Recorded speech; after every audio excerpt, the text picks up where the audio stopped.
strongly that earnings are not rising as quickly as prices. And this is especially true when you look at the sense that Black, Hispanic, and working class women have across this country. If input into the affordability equation, on one side is cost, the other is how much money is in our pockets. Structural labor market inequities like discrimination, occupational segregation, a lack of care infrastructure, and more mean that tough economic times will always hurt women more. During the last administration, my colleagues and I across the Department of Labor focused on helping address these underlying inequities by ensuring employers complied with federal laws and making investments in programs that helped women and other marginalized groups make gains in the labor market. Rather than reducing these inequities, the Trump administration has waged an all-out war on women and other marginalized workers. Over the last year, many of the critical programs and offices that my colleagues and I ran have been threatened, scaled back, or simply cut altogether. The budget proposal contemplates eliminating entire funding streams, and just one example from my former office, if you eliminated just one part of one program, that comes to about 300,000 women and girls who were served in the program who would not get service under the Trump administration's budget. It includes cuts to things like employment and safety, and initiatives powered like by the Women's Bureau, as Wendy mentioned. And across the board, we've seen staff cuts, undoing, or shifts in prioritization. And since taking office, the president has issued a flurry of executive orders attacking longstanding workplace protections that help level the playing field for women. The administration's actions have dramatically exacerbated the affordability crisis for everyone, and his attacks that have directly hit on women have left us in an even more vulnerable position. Women need policies that ensure economic security in good economic times and bad, investments in pathways to high-paying careers, to affordable childcare, higher wages, and robust enforcement of the rights that we are guaranteed under the law. I'm really looking forward to the conversation today, and thank you again for having me. Thank you so much, Angela. Those chiming bells were our vote count, so we're going to be rushing because we want to hear from everyone before we have to run upstairs. Now I'm going to turn it over to my colleague, Rep. Judy Chu, representing California's 28th District, for our next introduction. Well, actually, I think Joe Takuda might be. Well, I was going to you, but it's okay. I will skip to Rep. Joe Takuda from Hawaii second. I was, you've been here, so it's all right. I was going to do a solid. But a big thank you to all the Mana Wahine strong women warriors that I see before us today, especially Wendy, a fellow local girl. It feels like a lifetime since Julie Sue, you and I were talking about how we were going to put the world on its head by putting women first, especially women of color, our ANHPI, our Black, Hispanic, Indigenous, and here we are today. We're still going to put the world on its head. We're just doing it from the different sides of the table, right? So thank you all for being here. But it's my pleasure to introduce Charlotte Burrows. Charlotte has extensive experience in fighting for civil rights. She is currently a fellow at NYU Law, and before that, she served as the chair of the Equal Employment Opportunity Commission for 4 years, from 2021 to 2025. And we are very excited to hear from you. So thank you, mahalo, for being here today.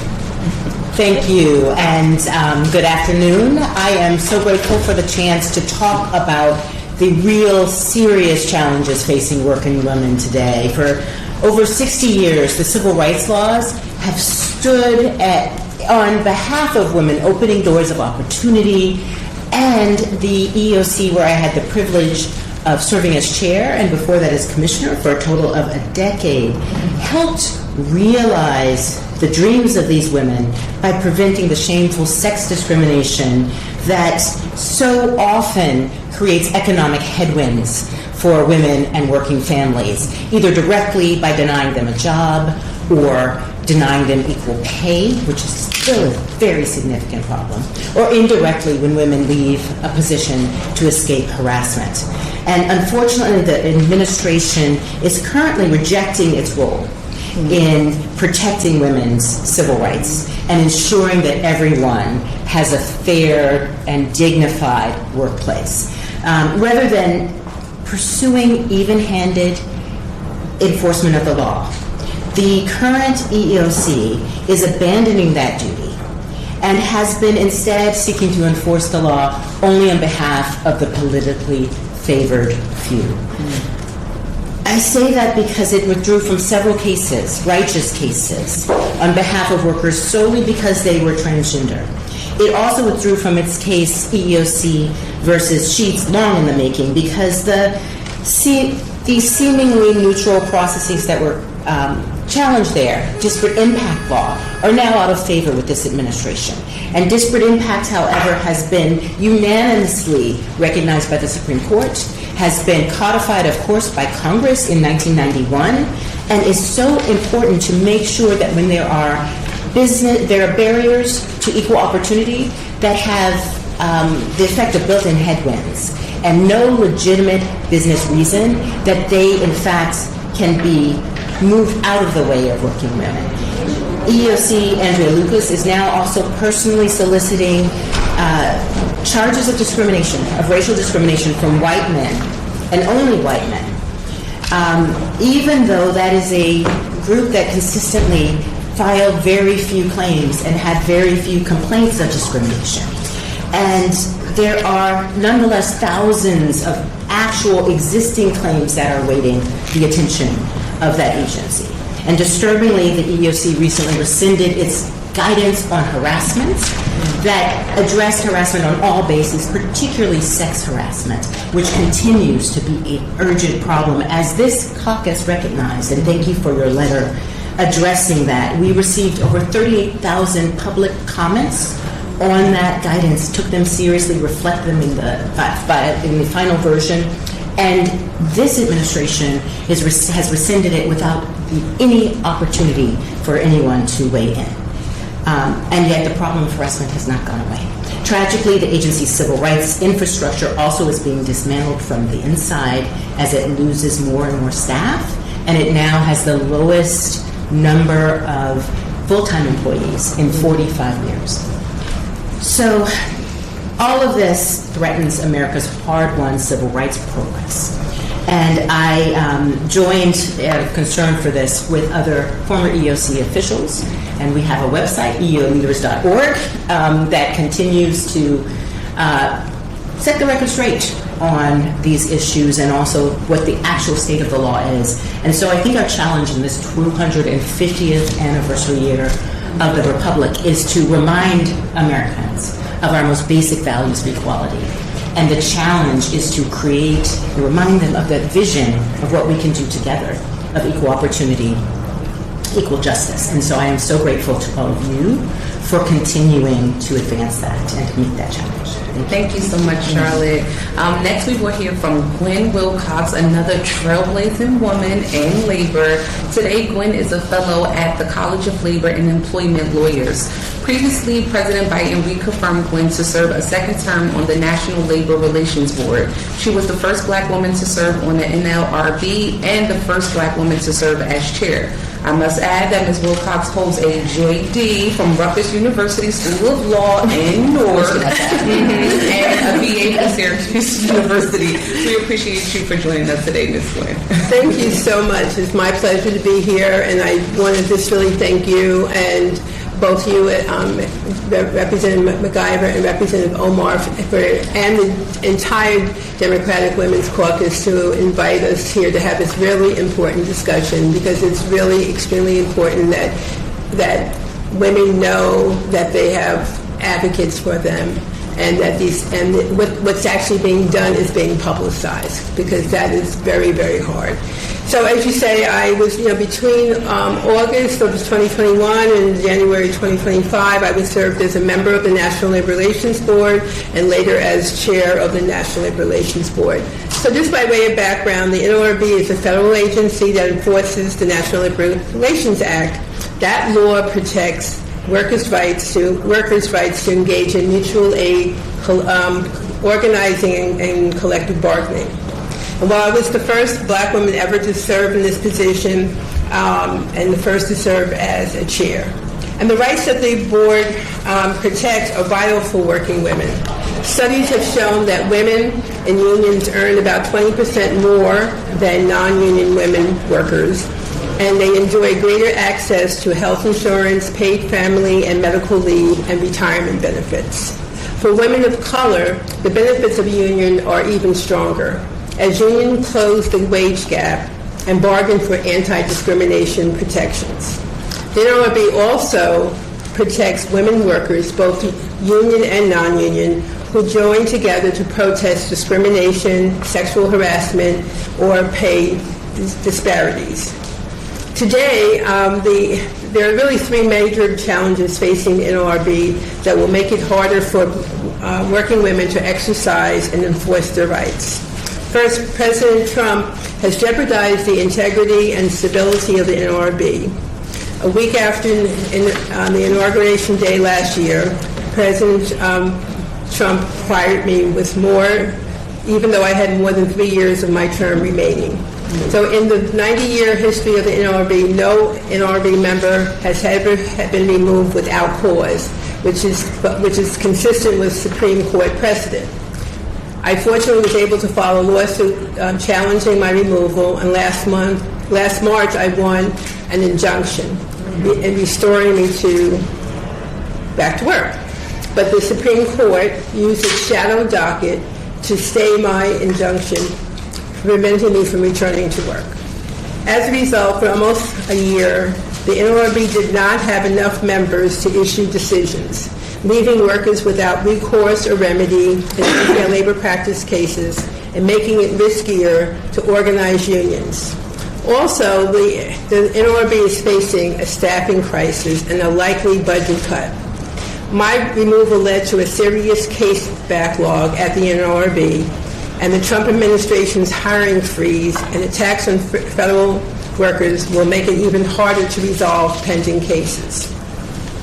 When the NLRB services are needed by so many, the $5 million cut in the agency's funding that Congress has proposed is clearly the wrong choice. Finally, I fear that Trump appointees will roll back important Biden NLRB precedents that strengthen women workers' rights. I was proud to issue decisions that empowered workers to exercise their rights and strengthen remedies for the violations of the law. If those protections are eroded, it will be harder for women workers to stand up and speak out on this job. Thank you for the opportunity to speak with you today about such an important topic, and look forward to the discussion. Thank you so much. Now, California. Well, thank you so much for your courage, and for all your work at NLRB. And now I have the honor of introducing our final panelist, which is Emily Martin. Emily is the Chief Program Officer for the National Women's Law Center, leading the development and execution of NWLC's legal and policy strategy. She's here to tie together all the attacks Trump has launched on the women's workforce. Thank you for sharing your expertise with us, Emily. Thank you. I don't know if I can tie all of them together because there are a lot, but I'll do my best. So, in its first year, this administration has prioritized whole of government efforts to attack legal protections against race and sex discrimination, but also to attack the shared value of equal opportunity at work. It's squarely focused on weaponizing civil rights protections against women and people of color. Indeed, it's taking ever more overt steps to push women out of public life entirely. We see it in the grotesque attacks on child care funding in the past few weeks, in the work to roll back availability for graduate student loans in many predominantly female professions, in its attempts to block federal funding for programs that, for example, enable women to enter the skilled trades, in its threats and bullying against employers that prioritize diversity and inclusion, and in its disgusting attacks targeting Black women in positions of leadership, including many of the leaders here today, Bill Walcott, Charlotte Burrows, Congresswoman Omar, Congresswoman McIver. In our new report, Trump's War on Working Women, I have copies here for those who like the analog. The Law Center has counted up some of the many, many, many ways in which the administration has literally from day one worked to dismantle decades-long protections against discrimination while seeking to normalize ever louder and prouder sexism and racism. And not surprisingly, given all of that, as we've heard, during the first year of the administration, women's labor force participation has slowed. In fact, men joined the labor force at 3 times the rate of women. White women's unemployment rates have gone up, and Black women's unemployment rate today at 7.3% is higher than white women's unemployment rates at the height of the Great Recession. Alarm bells are also ringing because for the first time since we started tracking this data back in 1960, the gender wage gap has increased for 2 years in a row. While women were paid 84 cents for every dollar paid to men in 2022, by 2024 that had fallen to 81 cents.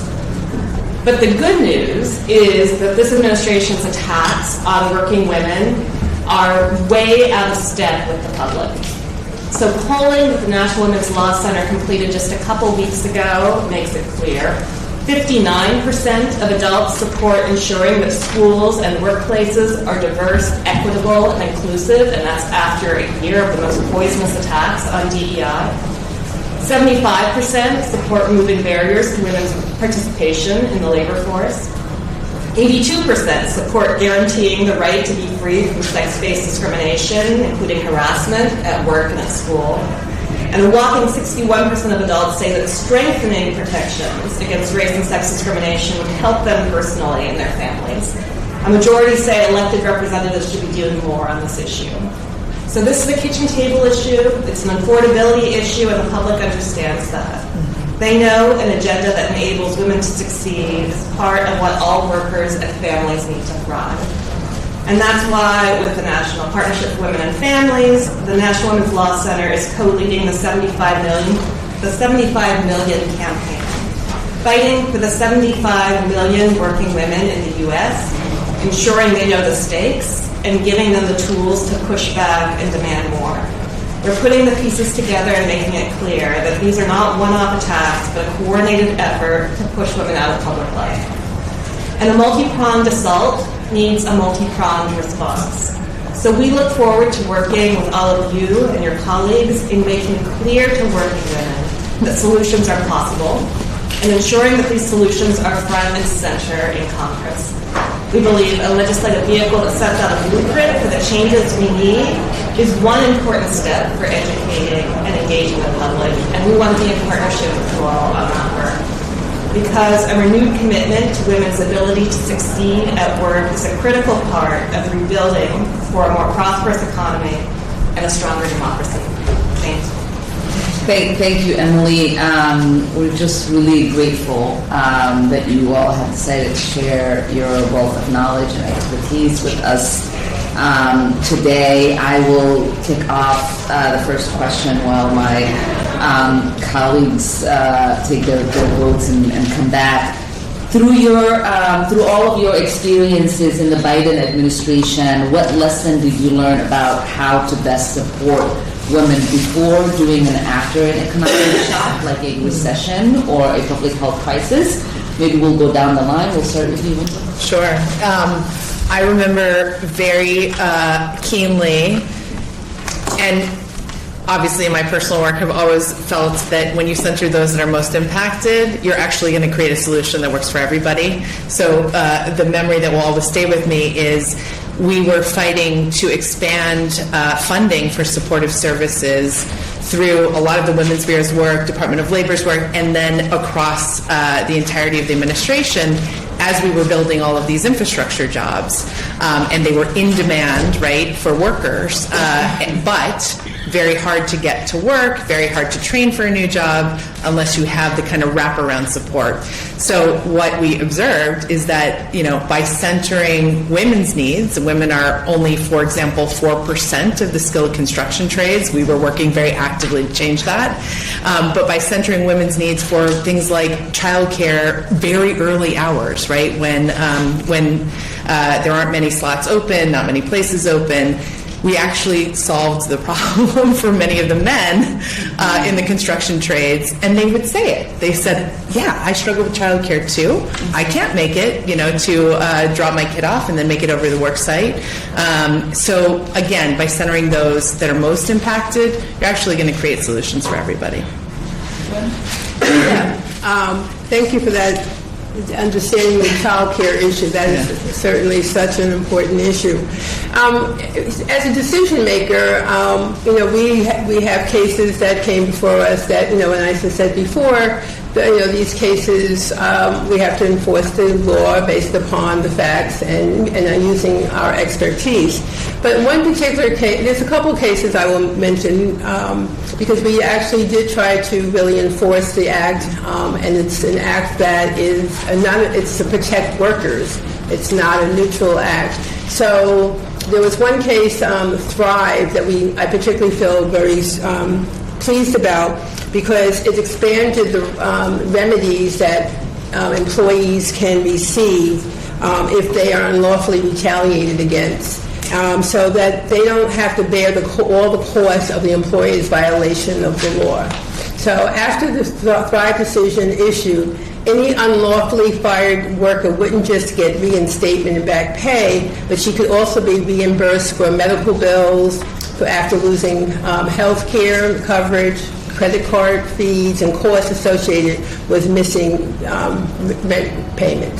So that was one particular case. And I just would mention another one is that we overruled a case that had been decided under the President Trump's first administration that had narrowed the definition of protected concerted activity, right, of employees to be engaged with other workers in terms of complaining about working conditions, for example. And so here, that decision is called Miller Plastic Products, that women who courageously would speak out to help get and to enlist the help from other co-workers, they could be protected under the National Labor Relations Act if they, where they're complaining about, mistreatment of themselves or other people on the job, and so they would receive protection. So those are two examples of cases that really help to protect the rights of working women. Yeah, well, I would say two things with respect to effective enforcement of the civil rights laws on behalf of women. First, you have to get to where the people are. You have to connect because, in part, sometimes people lose their rights because they don't know they have them. And so I really focus on first making sure that we met with people where they were. We had the first field hearing in a very long time in Buffalo at the invitation of the community, took the entire commission there to talk about racial justice after that terrible shooting that they had, as well as women's justice and a sort of how you approach these problems, and went to the community directly. But I also asked my former colleague, Commissioner Caucus, who is still with the commission as the sole Democrats, to fan out across the country. She had more time than I did as chair to meet with people and bring back to us the most effective ways that we could increase our presence, increase our information.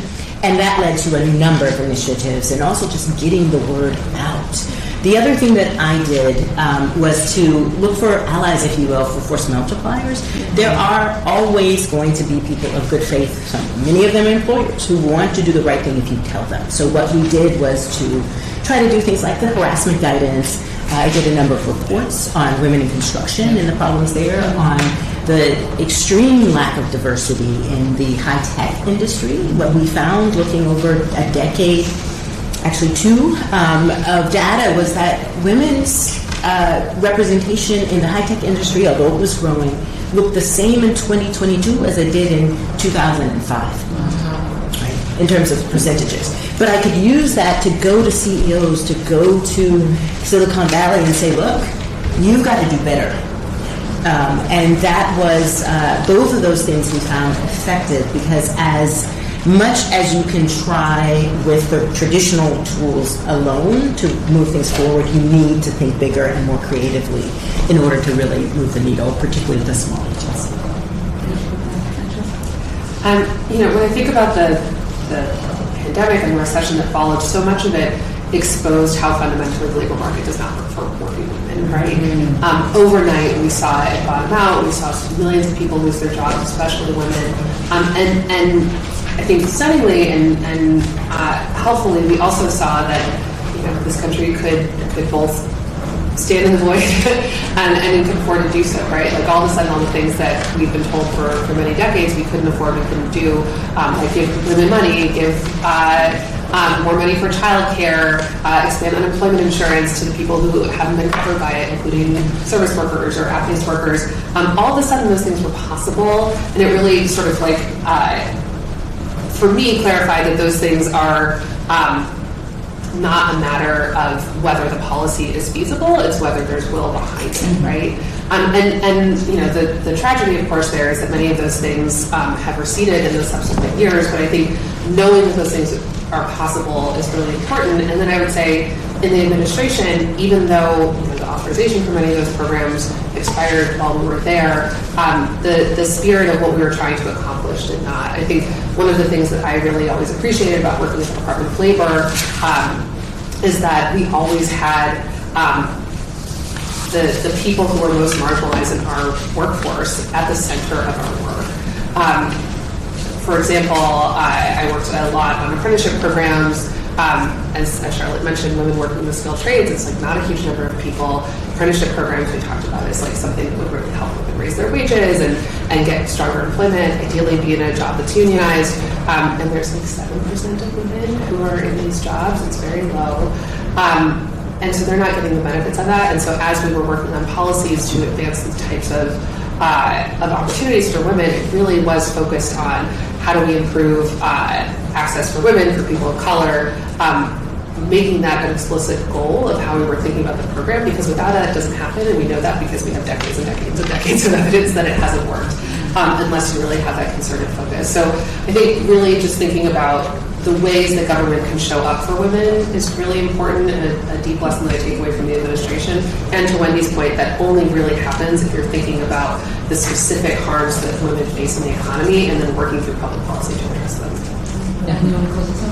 I'll be very brief, agreeing with everything that's been said. I would just say that the response to COVID and the recession really demonstrated that policy can make a difference when it takes seriously what do women workers need, when we took seriously the need to stabilize the child care system with the biggest investment since World War II, when we took seriously really addressing child poverty and thus women's poverty through an increased child tax credit.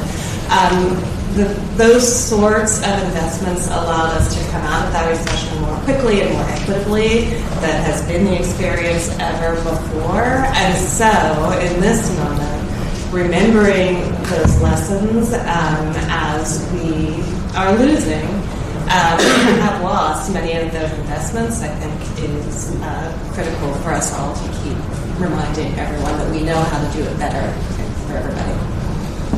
Well, thank you so much for that. Dr. Hava, do you have any questions?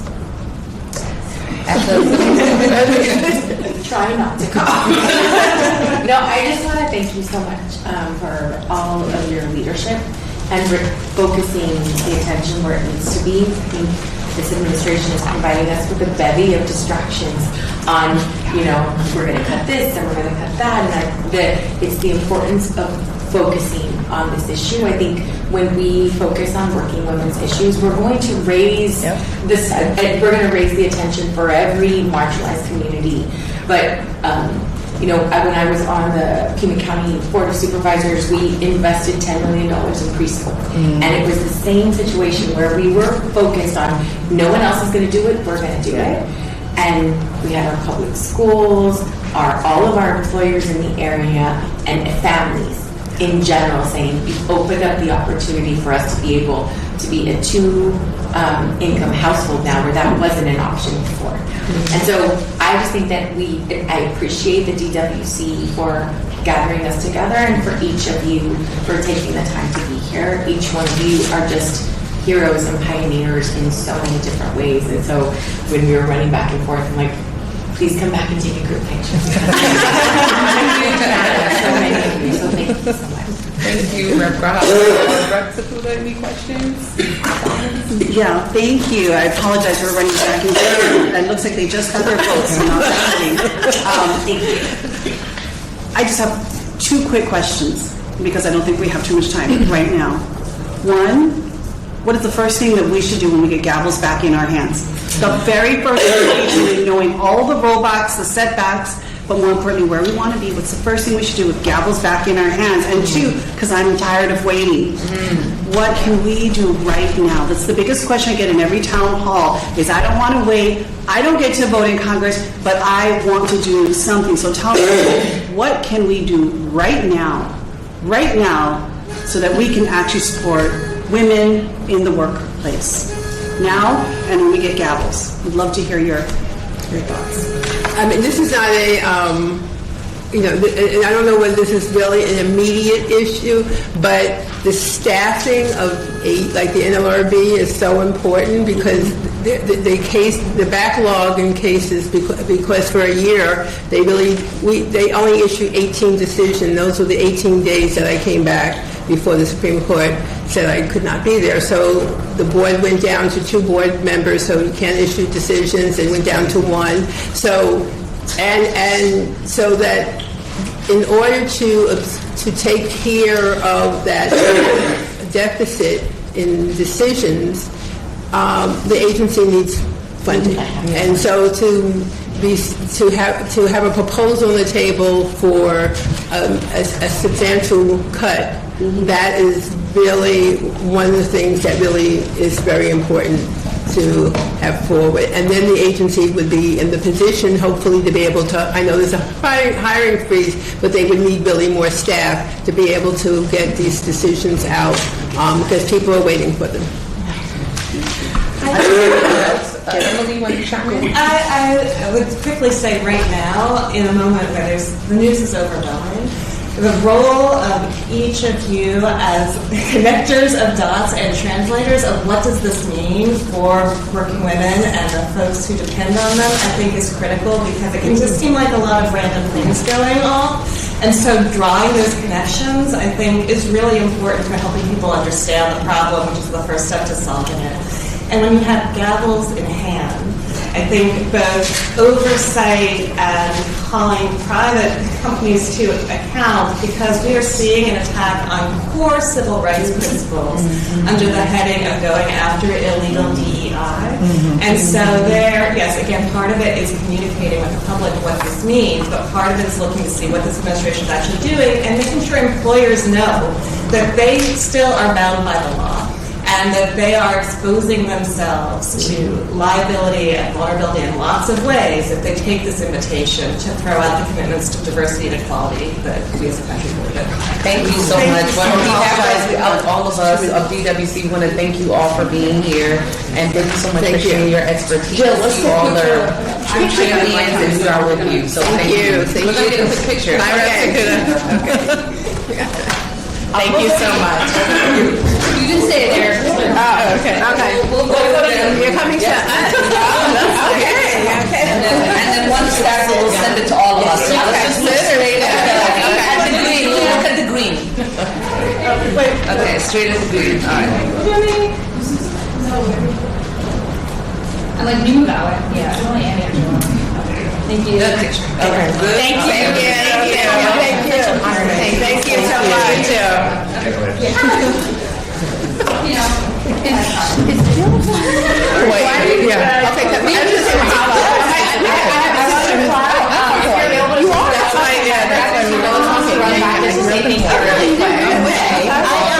If you have a minute, Yeah, family's still there. Okay. Where Emily was. So my sister, she's in LA now. Her mom lives on the Big Island. Yeah, my brother's on the other side. Oh, okay. Yeah. Did you ever get there? I haven't been to the